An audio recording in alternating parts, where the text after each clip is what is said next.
Wayani Mopaba, Mishona Shafa Fijin Sajin, One Shipo,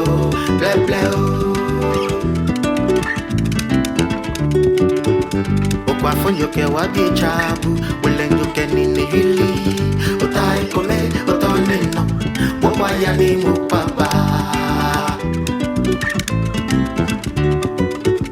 Ofrifoe, Maba no foneke, Ikalamusha.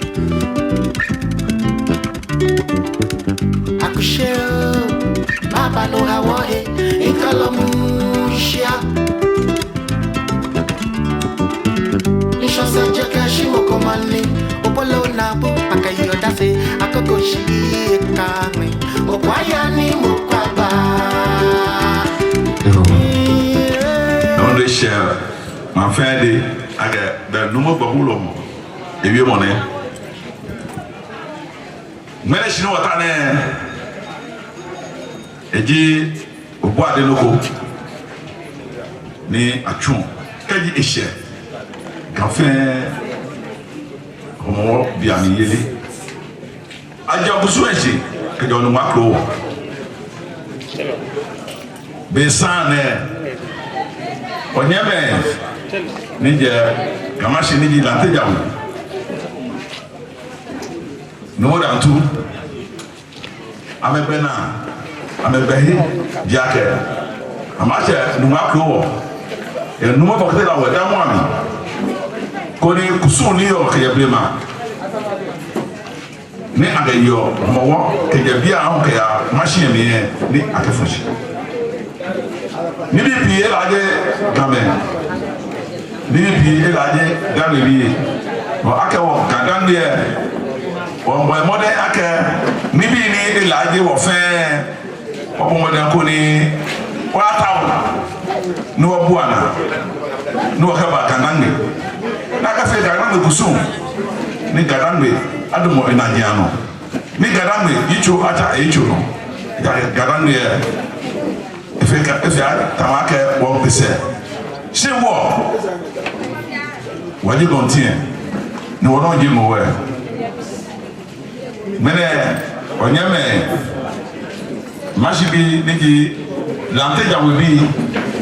Amashibiane Ake Kusumbu Amadi Wafi Kusune Koni Aji Homowo Yelishi Kaji Amamafi Kusune Ganya Homowaye Ja Lante Djan will Etuneka Kusune Yanu Wakro Numa Bokela Yamwami Dani Ibahi Afia Yiri Yakeshi Family no Makro, body aging, body to her. Ete Metomo, Ete Meragemo, she managed more Drumona. One daddy fair, Nikacha, Echo, Darwin. Oh, Oba, she be an Kavaya. Wafair, Wahelu, Nigi, no more. Ekowiami. Oso waje jeme oke babulo numo oktela wetu siche jeme okla bi jeme abafi kusumo polisi na afi kawa jeme waba abloko janu kodi obi kusuena jeme no la bia on share ma fe de akebe numo babulo mo siche ebi mo ne Yo, no labia. Yeah. You know what they are doing. She feel more me or Nungua Amania. Put it on. I'm sure Amania. Yeah. Jamie,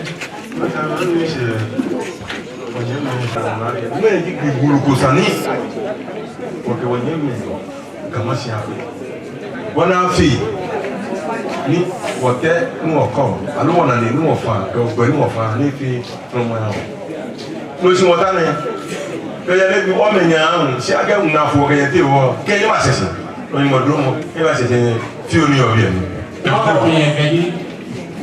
wo ka ni o bi woni asan wo ka ni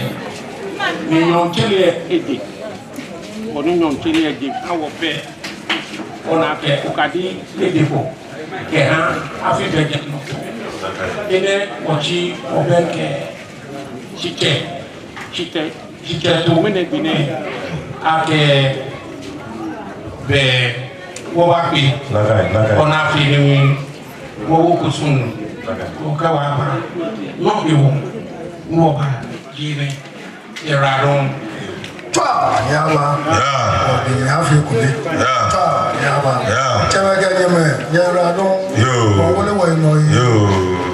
Yama,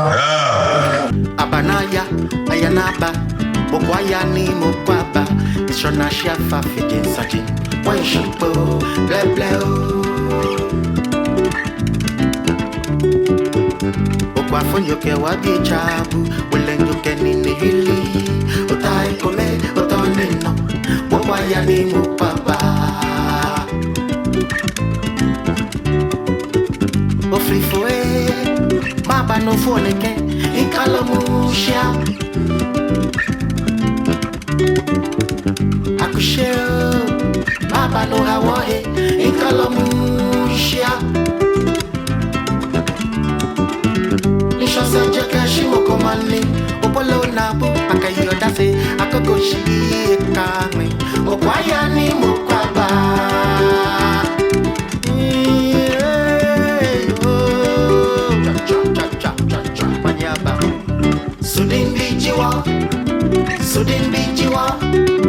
Sudin bijiwa, wafe sudin bijiwa, sudin bijiwa, sudin bijiwa, sudin bijiwa, wafe sudin bijiwa.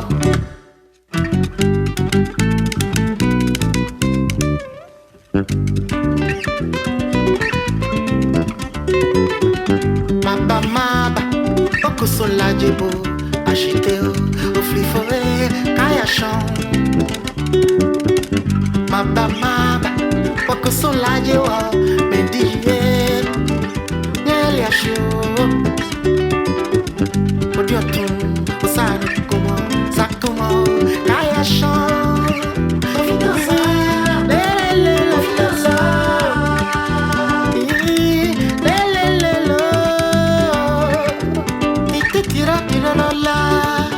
Sudin bijiwa, sudin bijiwa, wafe sudin bijiwa, sudin bijiwa, sudin bijiwa, sudin bijiwa, wafe sudin bijiwa. Dide toto tiloma, dide to kila mama.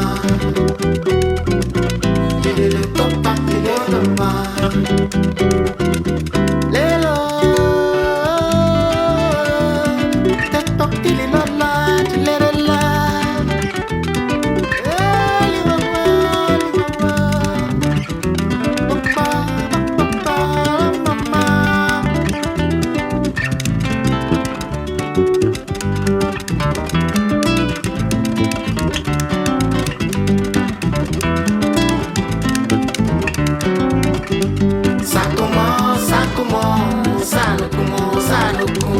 Ofitosa,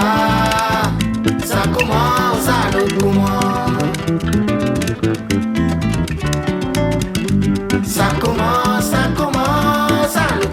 sanukumo. Ofitosa,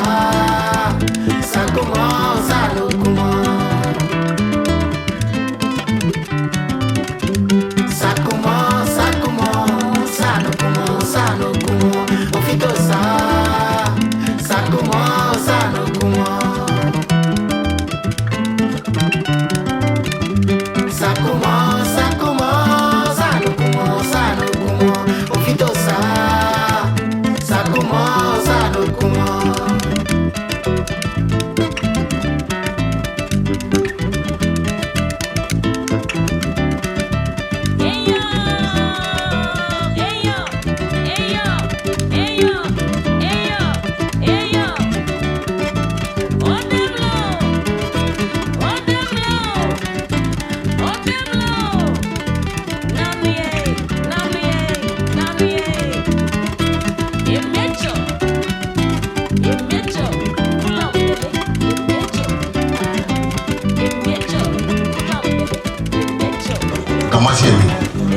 beba na kesa na boti himi janda mo ami kone ake mbuko mawu ya shina aje no ka tasa ko plan la fefe no ga shiwo yi ake nyoni uke ba nyoni saka nya no ya ka fili mo yobi no ka nya ebe ne ke ba ne wo fili yobi ne u nyese fe se duwa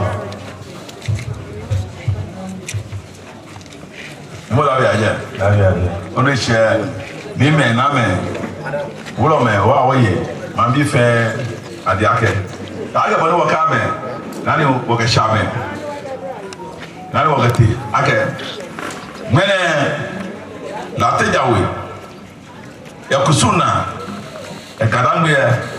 boni afiole nyese ko de da ablema mene na kan jibodi ofiole ne aga kusuna ego ni ake numo bakte la wachiru kwa bulo mo sheche tete agbo le ebi o le ko ka egbe ake ne tachi e ke no manche ame susuge ame mo le enyo hie na to kusunwe mele enyo hie ake to kusunwe wate ake bono mo sheje no ya okay no mo ebote leche epiami edamu ami e achukusun ni sale tu ni kadande fe anade ake bono mo we kenkle e temo me le dumi mene dele session mene dele tiensan mene be me fa dele mi ene wo saake afi ko ni me ale beni ichwe ya liemba na fi ni meni yese ni amele boni eyole ja fe bibio ni ilaje wo sinyemo dromona ake ni wo imeji ni gi babulo me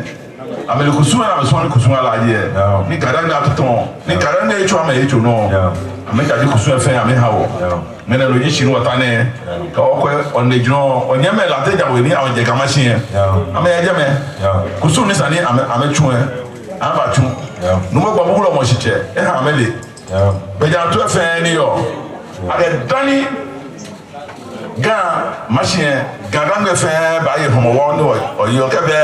aga Nungua wo ye homowo se kebe nya bia no mo gba bulo mo aga Nungua wo ye homowo lo ye homowo eke wo ye homowo e ja ka wo ba kon ba mo no ye homowo alo no boyina won wa homo na kai bo e fi ma ne shi won ye chon si be what e wo ba nya me fe ane ale ne e ja mene na me ba ne ame ba Nungua ko ana wa mia ko na won o mia do ame ke jo mo ba je bi e ka ba ga machine ame ne di la teja we ke ame tun ne ga kusu ne ka fe nyen aye mo ama me chon ake la teja we ame ko di ba we ni yo machine fe a chon ka me ne ye me ne ha me ne no ja la teja we chon dan ke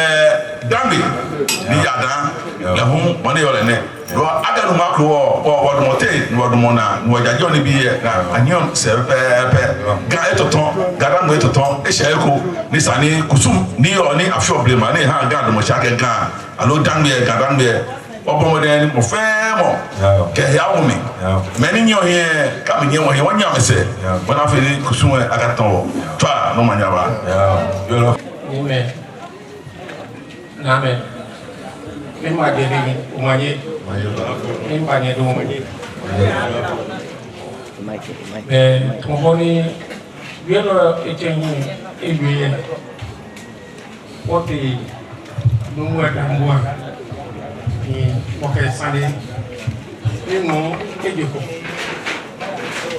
Pakai ni firman sandi yo, firman fang mana fi mo ko si yo pe ko le ake o pe nu o pe o nu o mo le bi o to o kan ni o be nu ko no ni no pe le di pe o na ke o ina sa ke ya pe le ine wo dan tu se kwelo ke mi manche ke akpa fu efe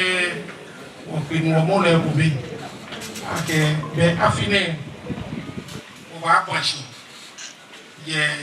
bi ni di paano e wo se nyon e ke inu ochi ni di bi ni wa ke no was a no, again, Chipon, Yamachin,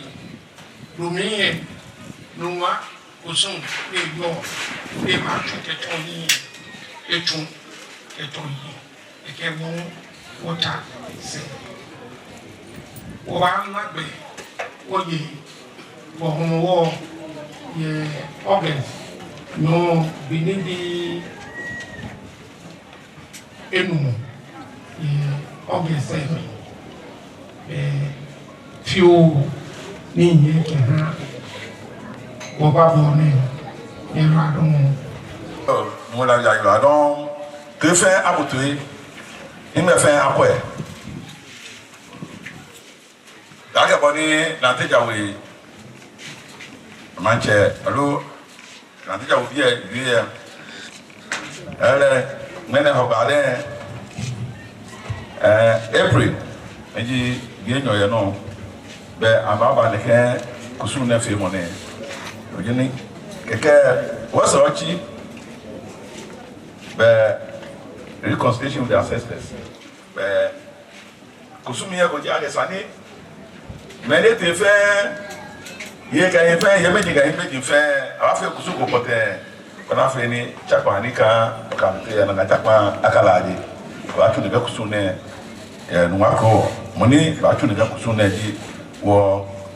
lumo kono numo bakte la wachu ba mu lo siche eke 23 April about domino kan no 23 April about domino kan no meni le kusu e ke meni sani amefata ke meni ba hi mi fe amekadi ene ni amebote ni amehie akapa amehie no yaga kusu e asunwa ga ebu mo fe mo ni o gbe na ni o ya kan no ko ni kashe be o ko hi awomi again 30th April 2023 30th April ne abafra gente ni o fe wole gente ni shwamo so ma mi konko ke bi ni se chebeli sana mi konko aba konko shi abafra gente ni keke 7th May le ho ba no we about do menu ni di enyono keke 8th May ni di enoju ni di ete Lante Djan we baba shi daga boni wo Lante Djan we bi eke noni chano 14th May about dominu ni jeteno dominu go ni jeteno eke hoba ni 21st May about drama man drama na kan bi no abawo abele keje oyibi ni adai bi abaya antraye ni abawo adai bi ko aba makro ni aba kusuwe ni mope meke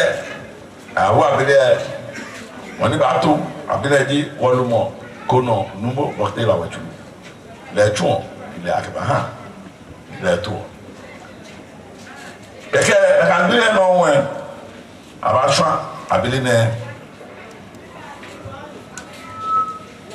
o jamais la jamais bien o le che ne me na me asfa me wuro me o ba wa yi kama bi fe ake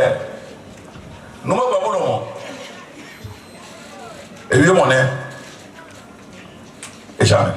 yo bien o ne jamais da gashi keje ne se kusumia baba o chira she cash no be no ama mambi ali eradon yo she da cash of phone ni no call eh yo fun occasion ni ti wo mo ke egbe ne ya mambi o na me bo na ba do the titi ba ya pressure bi ya really pressure ba do me ne what all the American do no ke ya je ai o da ba wo Israel start mo eyaji ona idani gabaye omowo alo dawedu aya mewo edo mo kopotenu no hawa yo bi ene no keje ba lu ye elu ara ojuba ya be go lewe sakuma wulomo e abada agra da ganse ke komo ke be yamo ide elu tumoni no eche ego izemo fama na to ego no ni e ba nu e ayo na pepe the friend president wo keje ba die oje gbemi mo yen so God is not to go back the one responsible when it get said with ne it was kiada to be abe you am he wan ni ko wo gadan so ye dey e wo come ba mo only president aga no tu ke ya na ni here ga wale to ma nya ba aba to shi yega shi abaga inche me come que me connu avec chou à meilleur coup que moi lui et la tête en lui que frère be ye wo le no boketi lawo le chou machine ene hiwo chapa kuka woke Nungua biate keje blima yemele Tekomor di noko ni gbe na ke hale e dia ke di noko e o na ke no wo to ne kala mene eko be chike ko onye afu o kai alo nu pa ile obi ba kai be mi ni ame ha school ni blofo be tole marbles alo ake mlicha alo ala sami wipo akaniole energy yinoko e ake akanio keji nyonge na pa mo be aye gbin abona akanio wa meke tei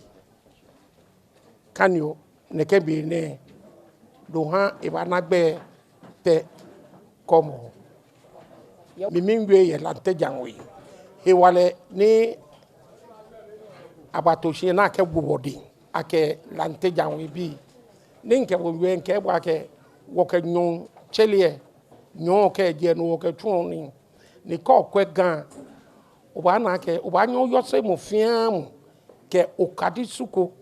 ne ke okadi su ne ko ba Lante Djan wi o ba na ke adro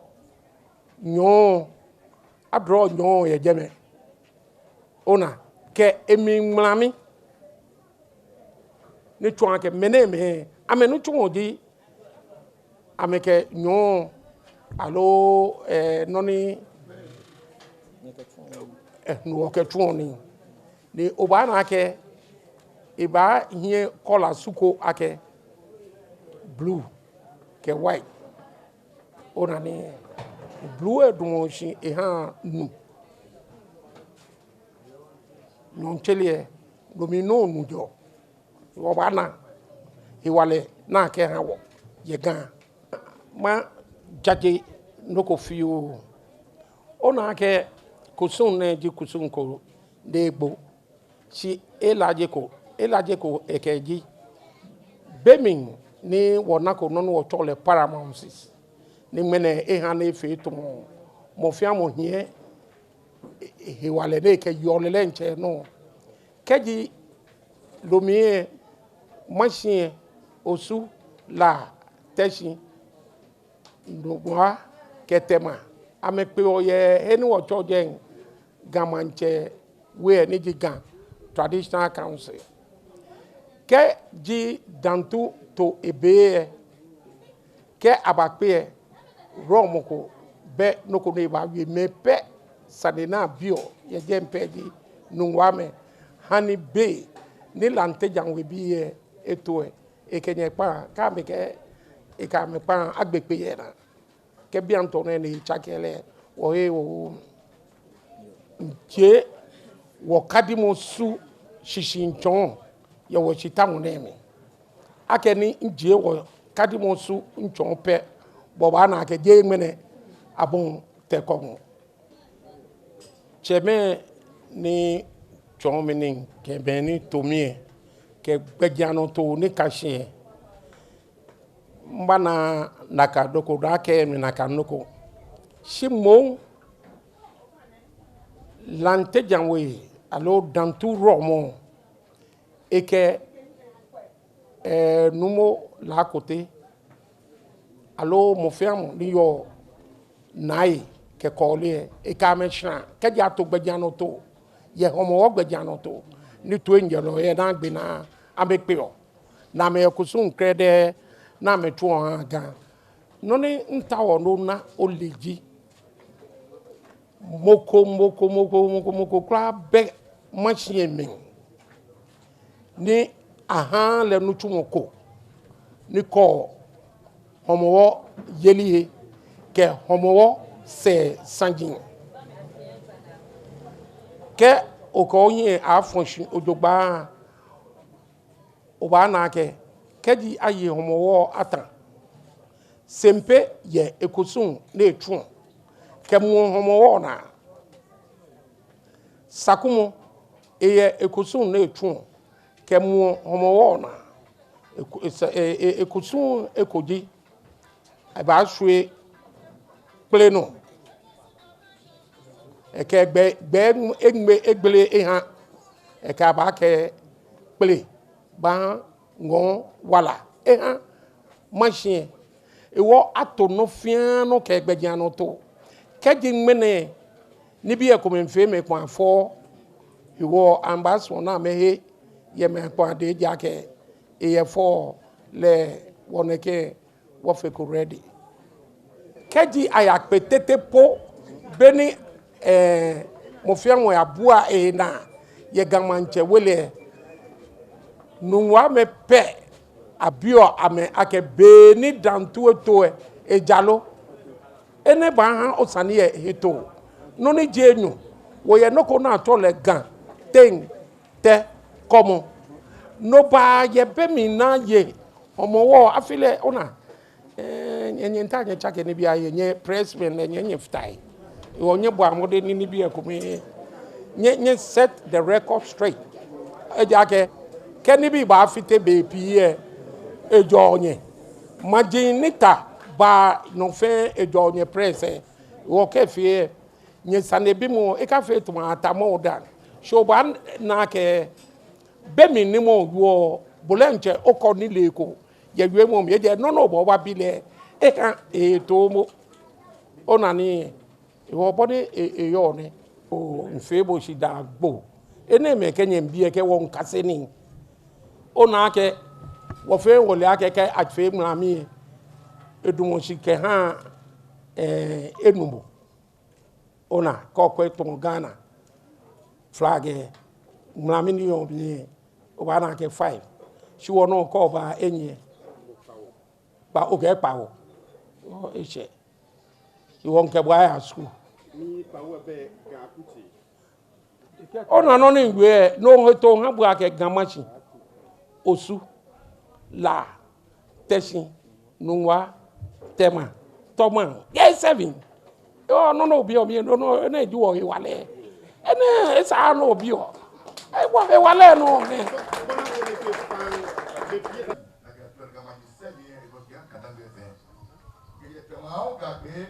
Dami adan wato da dami ga da ga mo sha ga fe wato fe wakple na mo e check out to ma e ko ki ha adan tema boom pra ada sege check ga fe wakple na o ke pe o da wa dito ni mo o radon wo ake Lante Djan we bi woje asene ni ake gan ji asene na asene ji gan ke okwe gbejano to na to ke hane ke kosun o ba na ke fe dun asene no ma jenshi wo asene Lante Djan we le branche kenkle eno je chele mo sakumo eja asene sho ke so ba fo mi e ke so wa koli eje gbese ho wo ye chien ko be na to jen guawe len e asene eke ogba wo ye chien ko me na to ai dewe ni ji chono abo abe asene eke no do for na ete le gbese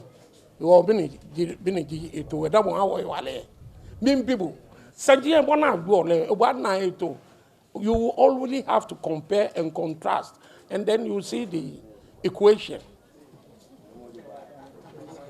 The